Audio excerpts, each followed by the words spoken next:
Hi guys, Paul from Journey of a Petrolhead. Today looking at the interior of the Jaguar XF.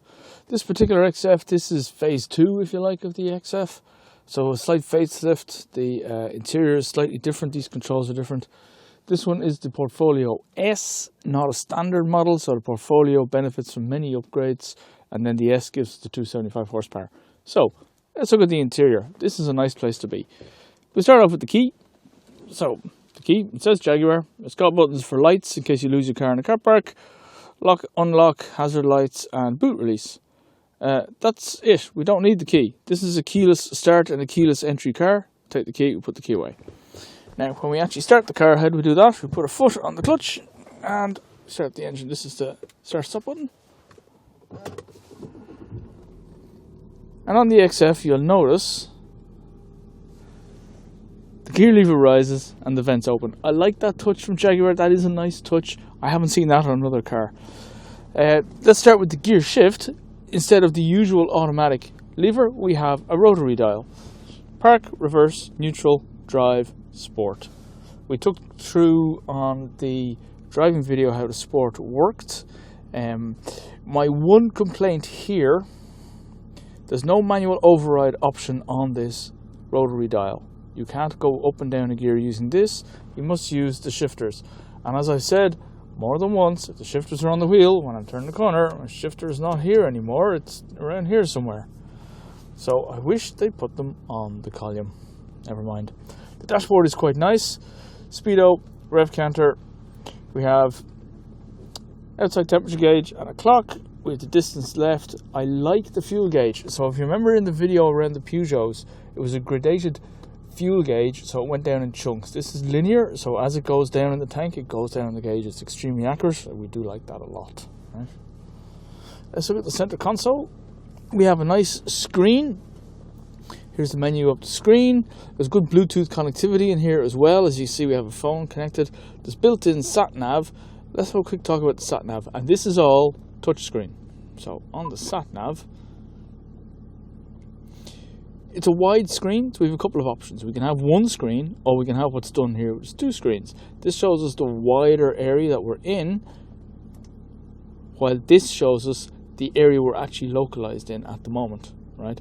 Which is very handy. So you can see, here we are on the wider roads, here we are on the smaller roads. And when you're navigating, this shows you two spots on the map, and the two spots are zoomed in here to show you where the next roundabout turn is, or what have you, right? It's very, very nice. We do like this idea.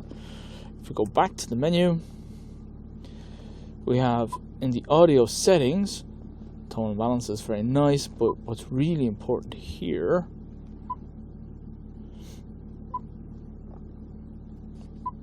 is all these various different options. We have three different trip computers with quite good fuel economy out of such a big engine, right?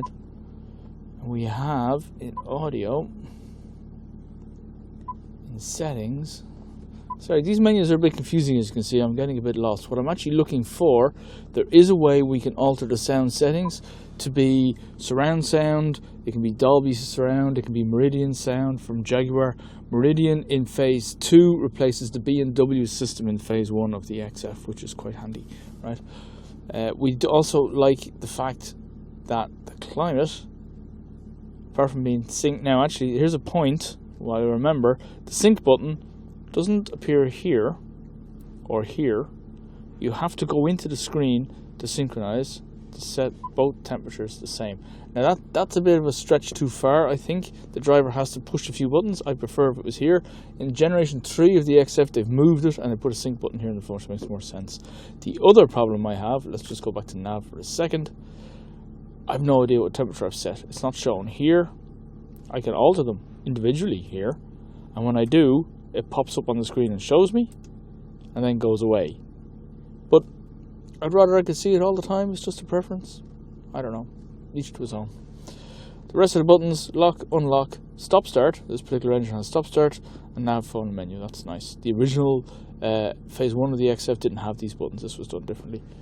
The other things we have, max air conditioning to clear all the windows in a hurry. We have a heated front window. You can see the lines running down here. So I haven't turned on at the moment. I don't know if the video can see. We have some fog just removing here. Turn that off. We have a separate button then for the seats, and these seats are both heated and cooled, which is nice. 3 different settings on each, and we can isolate the bass, so we just have the back on if we don't want the bass to be doing it as well. So all in all, this is a nice little system. I like the setup. There's a few touches I don't like. If, for example, I'm playing audio in this scenario here, I can't see what audio is playing. Now, previous systems like on Audi, in this central bit of display here, it tells me what audio is playing, but here it doesn't tell me. Okay, I can see if I push this button and I had audio playing here, it would show me here, but that doesn't stay on the screen all the time. I think Jaguar might have done better on that. Some of the information here is hard for the driver to get to. It's just a little tricky, right? There's a 6 CD changer. I don't think we need it. If we look at the various down here, we have the various buttons for the different driving modes. We took you through them in the driving video. The handbrake. We have lots of storage. That could be an ashtray. I use it for money. That's handy for tolls. We have cup holders, which is nice because the cup holder is far enough out of the way that the driver won't hit it, and because there's no manual override here, the driver is not down this area much anyway. We like this idea. In Audi, in the automatics, we have a problem with the cup holders. The driver tends to be impeded by the passenger cup holder, right? And we have another armrest here with a big center console with a power outlet, a USB socket for playing music, and auxiliary in. That's nice and deep too. Very, very handy for storing CDs, for example, or whatever else you want. Very useful here, also plugging in power cables to the various phones.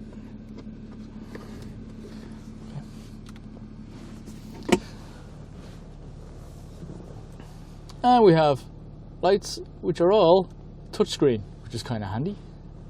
Touch lights. We do like that idea.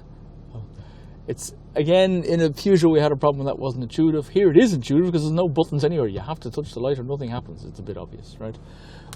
And we have the vanity mirrors that are lit on both sides of the car. I've complained recently that we don't get these lights in cars enough, and I still stick by that. We get them in the Jaguar, that's nice. Parking sensors here, and if we engage reverse gear, if you look at the center console real quick, in reverse gear we have a camera. It's very, very handy. It tells us exactly what's going on behind us, and that is immensely useful. So as we turn the wheel, it shows us where the wheels are going to be and where the line of the car is going to be. We do like that idea. That's very, very handy. The other thing, in reverse gear, you can set it so that the passenger wing mirror tilts downwards so you can actually see the curb.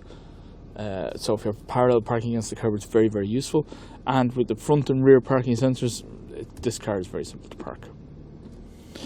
We have a button for the glove box. The glove box is not huge, but it's deep and it's good enough.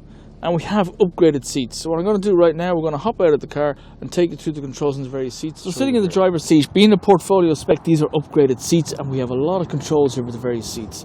So this raises and lowers the base of the seat, which is handy, as well as going forwards and backwards. This alters the angle of the back of the seat, and if you push up, raises and lowers the headrest, which we like. These controls here are for the lumbar support. So the way the lumbar support works in this car, it starts here, right? You can raise it up or down. I've seen this in an Audi seat as well. It's very, very nice. You can raise it up or down, in or out, and it can be very comfortable on a long journey.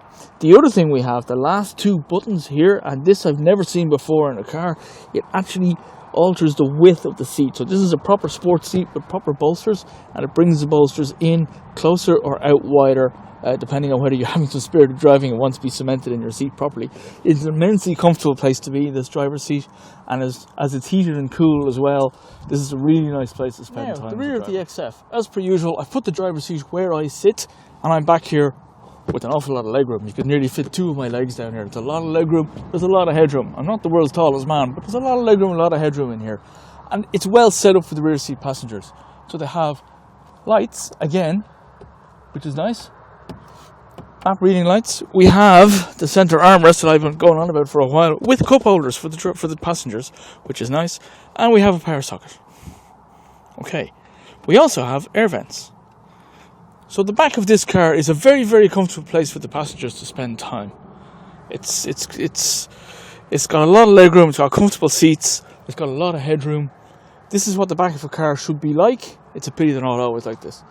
We also have a lot of speakers in the back, so the passengers won't miss hearing the music, and electric windows.